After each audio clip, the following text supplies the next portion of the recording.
लेकिन आज प्रैक्टिकल पहले करेंगे और मैं बताऊंगा आपको बाद में कि हमने करना क्या है जी। ठीक है जी। सबसे पहले जनाब जो मैं करना चाह रहा हूँ वो ये है कि मेरे सिस्टम के ऊपर ये नेट चल रहा है जी। ठीक है जी। अब मैं ये चाहता हूँ कि मेरे सिस्टम के ऊपर अगर यूज़र जो है उसका टाइम पूरा हो गया और उसने पेमेंट नहीं दी हुई, तो उस पेमेंट अगर नहीं दी हुई तो उस पेमेंट का उसको रिमाइंडर नोट आए या उसके ऊपर पेज डिस्प्ले हो कि भाई आपने पैसे पे करने हैं। फर्ज करें कि मेरे पास इसी वक्त दो यूज़र हैं, एक का नाम ए है, दूसरे का नाम बी है। इस वक्त जो एक्टिव यूज़र है वो है ए वाला यूज़र जब भी कोई पेज को ब्राउज करता है तो उसके ऊपर नेट चलता है। मैं क्या करता हूं कि मैं जैसे ही ये बी वाला यूजर जो सीक्रेट में मैंने बनाया हुआ है, अगर इसको मैं एक्टिव करता हूं तो उसके ऊपर पेज डिस्प्ले होता है जिसके ऊपर लिखा होता है मतलब रिमाइंडर पेज है कि आपने पेमेंट नहीं दी, बराए मेहरबानी पेमेंट दें। इसको मैं एक दफा करके दिखाता हूं, फिर मैं आपको टोटली करके दिखाऊंगा किस तरीके से इसको किया जाता है। इस वाले यूजर को मैं डिस्कनेक्ट कर रहा हूं जो इस वक्त एक्टिव है। हम नया यूजर एक्टिव करते हैं। ये अभी मतलब इस पर नेट ब्राउज हो रहा था। अभी हम क्या करते हैं कि नया यूजर जो है वो एक्टिव करते हैं, उसका नाम जो हमने रखा हुआ है बी रखा हुआ है। मैं इसको डायल करवा कर देखता हूं जी अगर पेज इसके ऊपर आता है कि नहीं आता। अब हमसे यूजर नेम पासवर्ड यहां से पूछेगा जी, यूजर नेम पासवर्ड दे। मैंने जी यूजर नेम दे दिया बी और इसका नाम भी मैंने बी रखा हुआ है जी, और ये एक्टिव हो गया। अब देखते हैं कि इस यूजर के ऊपर क्या ये नेट को यूज कर सकता है कि नहीं। जैसे ये नेट को ब्राउज करेगा तो इसके पास क्या होगा जी, एक पेज आएगा, रिमाइंडर पेज आएगा कि जी आपने पेमेंट नहीं की हुई। जैसे ही लिखा हुआ है block, dear customer your account has been block. इसी तरीके से अगर वो याहू की वेबसाइट खोलता है या कोई भी वेबसाइट को वो ब्राउज करने की कोशिश करता है तो उसके पास एक ब्लॉक का पेज आएगा। अब ये किस तरीके से किया गया है, क्या क्या रूल अप्लाई किए गए हैं, इनको करने के लिए मैं सबसे पहले अपने इस राउटर बोर्ड को रीसेट करता हूं और सारी की सारी कॉन्फ़िगर करके आपको दिखाता हूं किस तरीके से इसको किया गया जी। ओके जी, इसको मैं रीसेट कर लूं। रीसेट करने के बाद दोबारा हम आते हैं वापस और इसका प्रैक्टिकल करके देखते हैं कि ये जो हम काम कर रहे हैं ये किस तरीके से किया जा रहा है। क्वेश्चन ये है कि हमारे पास यूजर है, कुछ ऐसे यूजर हैं जिन यूजर ने पेमेंट नहीं की हुई और उनकी पेमेंट अगर नहीं आई हुई तो उनके सिस्टम के ऊपर या उनके मोबाइल के ऊपर एक पेज आया करे, और जिस पेज के ऊपर आप जो अच्छा सा पेज डिजाइन कर लेना, अगर कोई भाई अच्छा सा डिजाइन कर ले वो मुझे भी मेल कर दें जी। ठीक है ना। और जिन लोगों ने पेमेंट की हुई है वो नॉर्मली इंटरनेट को यूज करें, और जिनका हमने ब्लॉक करना है उनके सिस्टम के ऊपर या उनके मोबाइल के ऊपर इस किस्म का पेज है जी। आई थिंक आप मेरे क्वेश्चन को भी समझ चुके हैं और मैंने आपको दिखा भी दिया हम करने क्या जा रहे हैं। अब इसका हम टोटली प्रैक्टिकल कर देखते हैं। मैं इसको रीसेट करके और सारा सारा कॉन्फ़िगर करके आपको दिखाऊंगा जी। ओके जी। जी जनाब, मैक्रोटिक को जी हमने रीसेट कर लिया और रीसेट करने के बाद जी आपके सामने बिल्कुल फ्रेश, और इसका नाम हम रख लेते हैं जी वैन, और जिससे हमने इंटरनेट को आउट करना है उसका नाम हम रख लेते हैं जी ईथर2 और डैश, इसका भी मैं लैन रख देता हूँ जी ताकि हमें पता हो कि हम क्या कर रहे हैं। अब ये कॉन्फ़िगर करना तो मैंने आपको ऑलरेडी बताया हुआ है, तो इसको हम जल्दी से मैं इसको कॉन्फ़िगर कर लूँ ताकि वीडियो जो है वो लंबी ना हो जाए। बाद में आप फिर कहते हैं कि यार वीडियो बहुत लंबी आप बनाते हैं, तो वीडियो तो लंबी बननी है। अब एक एड्रेस में ले लेता हूँ जिससे मैंने इंटरनेट को आउट करना है 192.168 जी। किससे आउट कर लें, 12 से कर लेते हैं जी /24, और यहाँ से हम लैन को ले लेते हैं। अप्लाई, ओके ओके हो गया जी। इसके बाद IP DNS, ये सारी की सारी चीज़ें मैंने आपको ऑलरेडी मेरी पिछली वीडियो के अंदर पढ़ी हुई हैं जी। ये इसी वजह से मैं जल्दी कर रहा हूँ ताकि वीडियो हमारी लंबी ना हो। इसके बाद राउट्स में चले जाते हैं। राउट्स में जाने के बाद इसका गेटवे में दे देता हूँ 192.168, और उसके बाद जी 10.1 अप्लाई एंड ओके जी। ठीक है जी, ये मेरे पास आ गया स्टैटिक। इसको मैं रिमूव करता हूँ। नेट जी इसमें एक्सेस होना शुरू हो गया।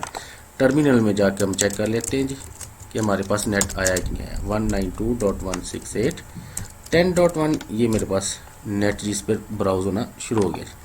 अब जल्दी से हम ट्रिपल सर्वर एक बना लेते हैं। ट्रिपल सर्वर को बनाने से पहले आपको क्या करना पड़ेगा, दो पूल बनाने पड़ेंगे।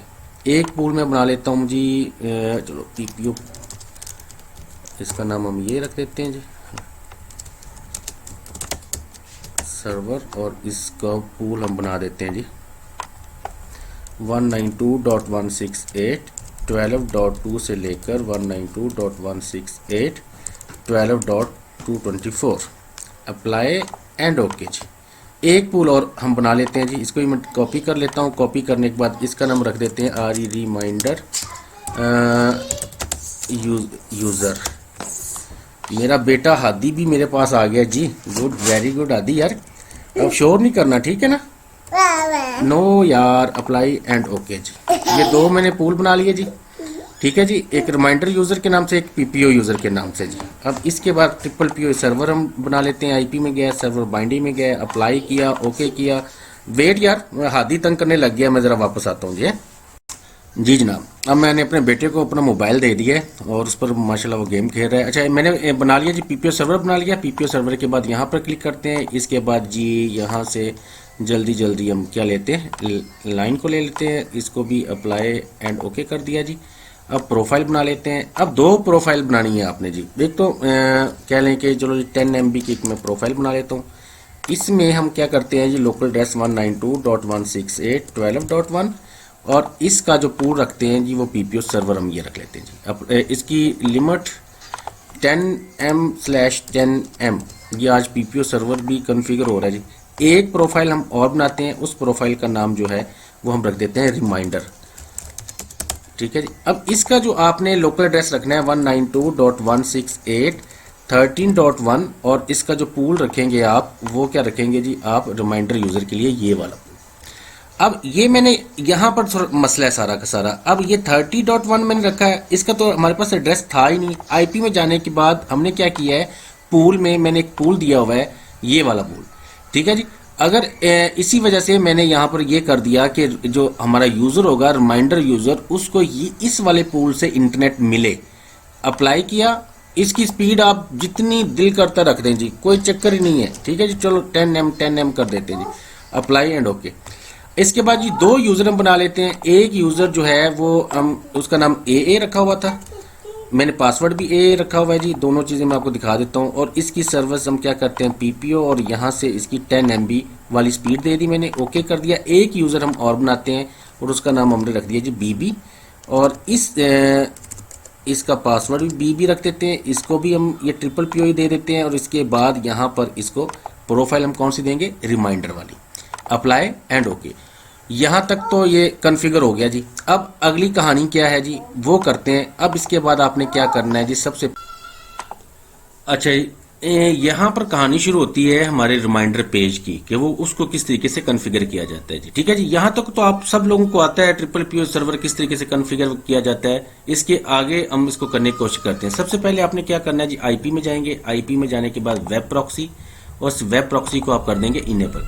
यहाँ पर 4 डॉट लगे होंगे और इनको रिमूव करके आपने 0.0.0 ये 4 दफा आपने 0 कर देना है। और इसकी पोर्ट को आपने ध्यान करना है कि ये पोर्ट आपके पास 88 होनी चाहिए जी, ठीक है जी। इसको अप्लाई किया। अप्लाई करने के बाद नंबर 2 आपने क्या काम करना है, एक्सेस के ऊपर आपने क्लिक कर देना है। एक्सेस के ऊपर क्लिक करने के बाद आपने प्लस के ऊपर क्लिक किया। प्लस के ऊपर क्लिक करने के बाद आपने यहां पर जाना है DST होस्ट के अंदर। यहां पर उसका लोकल एड्रेस लिख देना है जिसको आपने ब्लॉक करना है, 192.168.13.1। और इसको जहां पर ये अलाउ लिखा हुआ है यहां पर इसको कर देना है डिनाई। अप्लाई एंड ओके, और इसको भी आप क्लोज कर दें। इसको रीसेट HTML करना है तो कर लें। Apply and okay. Number 2, IP में जाएंगे, फायरवॉल में जाएंगे। फायरवॉल में जाने के बाद एड्रेस लिस्ट में जाएंगे। एक एड्रेस लिस्ट हम बना लेंगे और इसका नाम हमने रख दिया जी रिमाइंडर यूजर। आप जो भी नाम रखना चाहें रख सकते हैं। और यहां पर हम एक पूरा का पूरा पूल इसको दे देंगे जी, ठीक है जी, 13.0/24। मैं कहता हूं कि जो 13 वाले जितना भी पूल है, सब पूल के ऊपर नेट जो है वो ब्लॉक हो जाए और इसको रिमाइंडर का पेज आए जी। इसको अप्लाई किया, ओके किया जी, हो गया जी। इसके बाद आपने दूसरा काम क्या करना है, ये एड्रेस लिस्ट बनाने के बाद नेट में जाना है।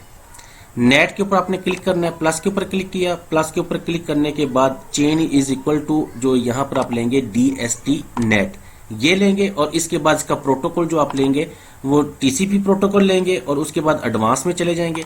एडवांस में जाने के बाद इसका जो सोर्स एड्रेस लिस्ट, अभी हमने जो लिस्ट बनाई है वो कौन सी है, रिमाइंडर यूजर के नाम से, इसको हम सिलेक्ट कर लेंगे। रिमाइंडर यूजर को क्लिक करने के बाद एक्शन में जाएंगे। एक्शन में जाने के बाद इसको रीडायरेक्ट कर देंगे। कहाँ पर लिखा हुआ है जी, ये वाला लिखा हुआ है। रीडायरेक्ट किया, अब पूछेगा जी रीडायरेक्ट आपने इसको कहाँ पर करना है, हमने कह दिया जी 88 के ऊपर जी, जो वेब प्रॉक्सी के अंदर थी वही जी, ठीक है जी। इसको अप्लाई एंड ओके जी। इसके बाद नेक्स्ट आपने काम क्या करना है, 3 फिल्टर रूल अप्लाई करने हैं इसमें, ठीक है जी। इसमें जाना है आपने, तो 3 फिल्टर रूल अप्लाई करेंगे। प्लस के ऊपर मैंने क्लिक किया, पहला फिल्टर रूल आप अप्लाई क्या करेंगे, chain is equal to same forward, और उसके बाद प्रोटोकॉल जो होगा वो टीसीपी हमारे पास प्रोटोकॉल होगा, और उसकी डीएसटी पोर्ट जो है वो 53 करेंगे। इसके बाद जी आप इसको क्या करेंगे, एडवांस में जाने के बाद इसकी एड्रेस लिस्ट फिर सिलेक्ट करेंगे। क्या एड्रेस लिस्ट जी, रिमाइंडर यूजर, और एक्शन में जाने के बाद इसको क्या कर देंगे, एक्सेप्ट कर देंगे कि भाई आओ एक दफा हमसे नेट तो लो। अप्लाई किया और उसके बाद ओके, और इसके बाद फिर आप प्लस के ऊपर क्लिक करेंगे। क्लिक करने के बाद जर्नल के अंदर फॉरवर्ड रहेगा, प्रोटोकॉल के अंदर अब टीसीपी आईपी नहीं लेंगे, यहां पर हम यूडीपी लेंगे जी, दो ये वाला यूडीपी, और ये इसके बाद जी डीएसटी पोर्ट भी इसकी हम 53 कर देते हैं जी। और इसके बाद एडवांस में अगेन जाएंगे, यहां पर सोर्स एड्रेस क्या लेंगे जी, रिमाइंडर यूजर। एक्शन में क्या करेंगे, इसको भी हम क्या देते हैं जी, एक्सेप्ट। अब टीसीपी और यूडीपी दोनों ही हमारे पास क्या हुए हैं जी, दोनों को हमने एक्सेप्ट कर लिया। एक्सेप्ट करने के बाद अब इसको हमने ड्रॉप भी करना है। तीसरा रूल फिल्टर में जाने के बाद क्या जी, यहां पर आए और ये क्या रहेगा हमारे पास, फॉरवर्ड ही रहेगा। फॉरवर्ड रहने के बाद एक्शन में जाएंगे। एक्शन में जाने के बाद इसको हम क्या कर देंगे जनाब, एक्सेप्ट, बल्कि एक्शन में जाने के बाद हम इसको क्या कर देंगे जी, इसको ड्रॉप कर देंगे जी। अब इसको क्योंकि हमने बंद करना है, तो इसको ड्रॉप किया, इसको कर दिया हमने अप्लाई एंड ओके जी।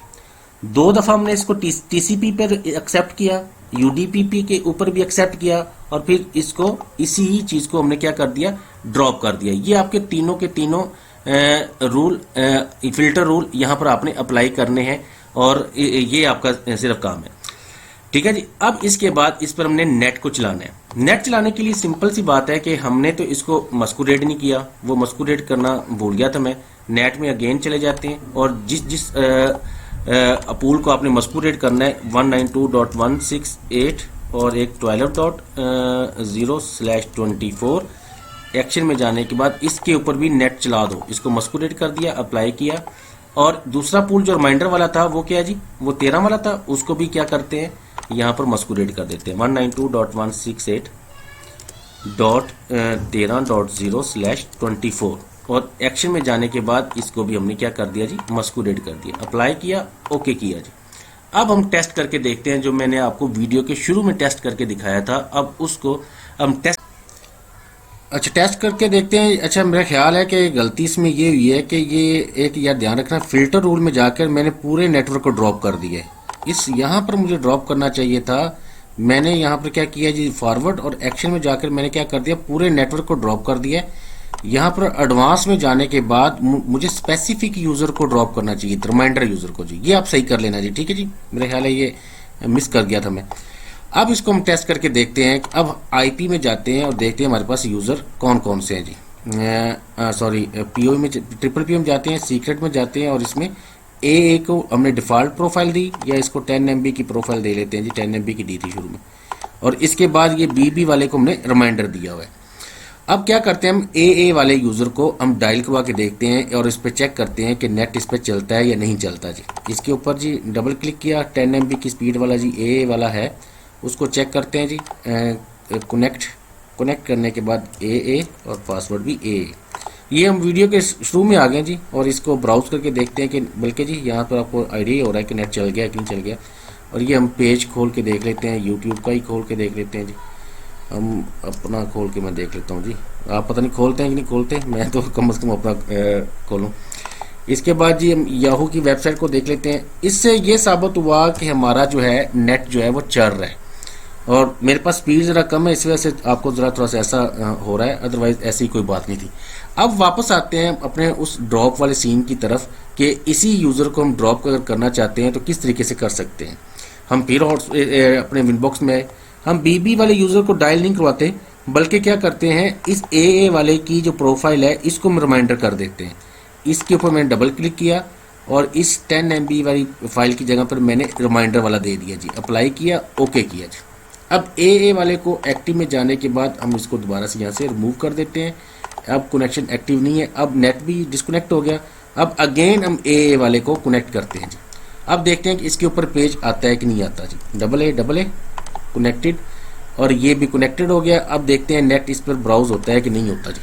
हमने इसको ड्रॉप किया हुआ है, लेकिन मेरा ख्याल है नेट इस पर नहीं चलना चाहिए। अब याहू की मैं वेबसाइट को खोलता हूँ, दोबारा रिफ्रेश करता हूँ तो पेज नहीं आया जी। अब ये क्यों जी पेज नहीं आ रहा? अब इसके ऊपर नेट जो है वो डिस्कनेक्ट हो गया। अब कोई और अगर खोलते हैं जी तो, लेकिन इसके ऊपर पेज तो नहीं आ रहा, वो रिमाइंडर पेज वाला तो ये सीन बिल्कुल नहीं आ रहा। अब आपने क्या करना है कि अगर फिर मैं एक दफ़ा याहू की वेबसाइट को ट्राई करता हूँ जी। अब इस पर ट्राई करते हैं क्या पेज आता है जी। इस पर भी यकीनन पेज नहीं आएगा। अब कोई भी वेबसाइट अगर आप ब्राउज करेंगे तो ये तो यूट्यूब तो चलेगी नहीं, और ये भी यूट्यूब वगैरह नहीं चलेगी। और इसको देख लेते हैं कि ये क्या करता है जी। अब मैं अपनी मॉडेम को खोलने की कोशिश करता हूँ तो उसमें देखते हैं जी क्या आता है। अब कहने का मकसद है कि वो वेब कैशे पर जा रहा है, उस कैशे में से इसको उठाने की कोशिश कर रहा है कि ये कैशे में कोई पेज है या नहीं। अब कैशे में तो पेज है ही नहीं। अब आप क्या करेंगे कि अपने मैक्रोटिक की फाइल में जाएंगे, इसमें अब हमने पेज लगाना है। इसमें फाइल में गया चले, और इस जगह पर सबसे एंड पर ये जहाँ पर लिखा हुआ है ना फ्लैश वेब प्रॉक्सी, यहाँ पर आपके पास हो सकता है हॉटस्पॉट वेब प्रॉक्सी हो। इस वाले पेज को आपने रिमूव कर देना है, ये वाले पेज को। और आपके पास कोई अच्छा सा अगर पेज बना हुआ है ना तो उसको लाकर यहाँ पर आपने पेस्ट कर देना है। मेरे पास कोई इतना अच्छा पेज नहीं बना हुआ, अगर आपके पास कोई बना हो तो वो ला दीजिए। ये वेब प्रॉक्सी के अंदर मैंने एक एम ओला सा पेज बना के तो रखा तो हुआ है। इस वाले पेज को हम कॉपी करके इसमें फेंक देते हैं। इसको बड़ा कर लें, लेकिन ये बड़े ध्यान से यार पेस्ट कॉपी पेस्ट करना पड़ता है कि उसी के अंदर आए, इस वाले के अंदर। ठीक है जी, अब पेज आ गया जी। अब देखते हैं कि हमारे पास अगर इस वेबसाइट को मैं दोबारा करता हूँ तो क्या पेज आता है। लो जी, अब ये होता है जी हमारा रिमाइंडर पेज। वीडियो मुझसे लंबी बन गई यार। ये जैसे जैसे वेब कैशे आपकी बनती जाएगी ये बड़ा स्पीडली काम किया करेगा, लेकिन एक बात याद रखना है, HTTPS की वेबसाइट के ऊपर ये अप्लाई नहीं करता जी। HTTP की वेबसाइट के ऊपर ये काम करता है। जैसे इस वेबसाइट को अगर मैं देखता हूँ तो ये HTTP है, अगर किसी और को मैं देखता हूँ तो वो नहीं। फर्ज करें कि मैं यहाँ पर hadi.net लिखता हूँ, इसके साथ क्या करता है जी, वो यही पेज रीडायरेक्ट होकर उसके पास वापस आता है। आई थिंक ये वीडियो काफ़ी लंबी होगी, इसके लिए माजरत माफ़ी मांगता हूँ आप जोड़कर जी। कोशिश किया करूँगा कि मैं वीडियो जो है वो छोटी बनाया करूँ। वीडियो लंबी इस वजह से हो जाती है कि आई थिंक मैं शायद समझाता हूँ या पढ़ाता इस तरीके से हूँ कि वो ज़्यादा लंबी हो जाती है। शॉर्टकट की मैं छुपाता कुछ नहीं हूँ, इसी वजह से ऐसा सब कुछ होता है जी। अपना अपने दोस्तों का ख्याल रखना है। थैंक यू सो मच, अपनी दुआओं में याद